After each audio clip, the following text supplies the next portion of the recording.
هاوڵاتیانی ناحیەی قەسرێ وەرگرتنی نەوتەکەی هەرێم ڕەت دەکەنەوە.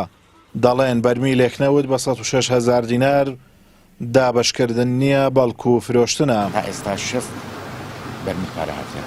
محەممەد نەبی بریکاری خۆراکە لە ناحیەی قەسرێ ئاشکرای دەکات لە کۆی 421 خێزان کە لای ئەو بەشە خۆراکیان هەیە تەنها 6 خێزان پارەی نەوتیان هێناوە. دەشڵێت خەڵک بارودۆخی خراپە و بەو نرخە زۆرە نەوتی پێ ناکردرێ. 421 سەرخێزانم لە کنام لەو 421 6 خێزان پارەی نەوتی هێنایە بۆ کارەکەی نەوتگرانە چوێ فەرق نەدەگە بازاڕی تابیل نینە بەو سعرەی تقریبا 50 ماڵ هەڕەتان کە تۆگوتانەمە نەوت نایە بەو سعرێ بەی شێوێک ئامادەنی نەوەرگرن. ئەوە یەک هەفتەیە دەنگ و باسی نەوتی هەیە هەموو خەڵکە زانی ناین پارەی ناین و تابیل ناڵێن مە ناین هەموو 6 بەرمیل پارەم وەرگرتە. جانەوەی کوردستانی ما بن نەوتێدا ڕوەسی ئەنیا بن نەوتێدا ڕوەسی نەوتێ دەباتی نەوتێ بدەنە خەڵکی و بەسە خەڵکیدا بەشکەن بازرگانیە پێکەن معاملەیە پێکەن.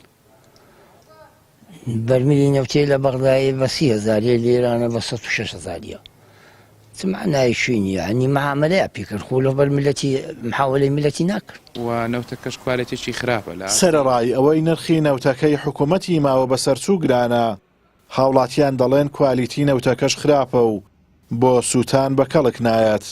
و من وەک هاوڵاتێک پێم وایە حکوومەتی هەرێم ئەوەندەی مەبەستی شۆ و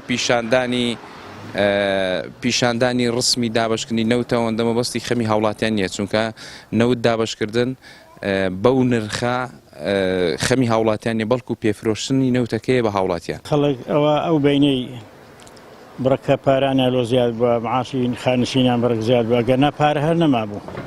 خەڵک زۆر خەڵکی فەقیری زۆر تێدایە بەخوای زەلامە هەیە مانجە 1 کیلۆمتری پێ ناکرێت ینی 9 کیلۆ گۆشتی پێ ناکرێت.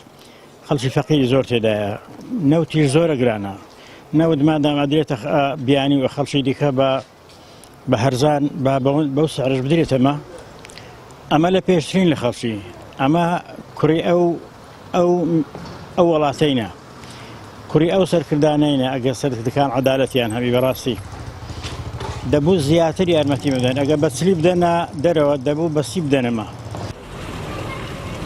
لە کۆی 1500 خێزانی ناحیەی قەسرێ کەمتر لە 300 خێزان ئامادەیان دەربڕیوە بۆ وەرگرتنی نەوتەکەی حکوومەتی ماوە بەسەرچوو.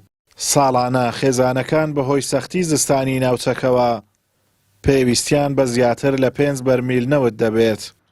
ئازادۆمەراوەی کەناڵی ئاسمانی پەیام ناحیەی قەسرێ لە دەڤەری باڵەکایەتی.